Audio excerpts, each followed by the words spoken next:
AV and ski. And how does this relate? So this is what I'm getting at, and this is why it's important to cover upper and lower motor neurons. So here's cerebral palsy. And what is that? You probably heard about a lot of these fundraisers as well for cerebral palsy. But what is it? Well, it involves the cerebrum, but it's actually a group of movement disorders. So there are different types of cerebral palsy. I don't expect you to know all types of cerebral palsy, but it's caused by some sort of brain damage and often during development. Things that it affects the skeletal muscles. So what if the skeletal muscles are affected and still able to contract? There's a lack of coordination, difficulty maintaining posture, tremors, and abnormal reflexes. So these muscles are still able to contract. But these people who have cerebral palsy, they're not able to have full control compared to someone who doesn't have cerebral palsy. And I won't show you the whole clip, but this is I think it was back, maybe when a lot of you were kids, but in 2006, there was a competition called Last Comic Standing, and this is Josh Blue. So yeah, the cool thing is that, yes, that's why Josh has that gait, and notice that he always has his right arm and kind of extended in that position. He can't really have full control of that. It's due to his cerebral palsy.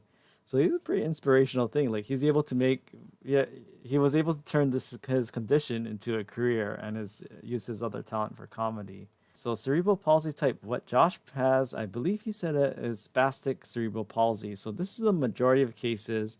And oh yeah, there was actually a really like I think he's of course it makes sense that he has a lot of fans who also have cerebral palsy. So it was there was like a spontaneous thing where patient with cerebral palsy came up on stage with him. It was kind of wholesome, also really funny.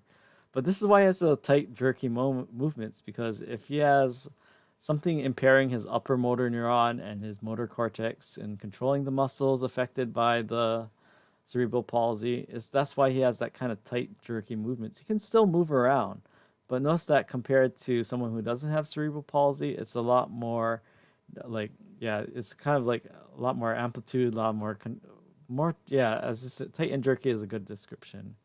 And result from upper motor neuron lesions. Again, the motor neurons, the lower motor neurons that actually tell those muscles to contract, they're still intact. It's just the overall refinement due to upper motor neuron and primary motor cortex control, that's a little impaired.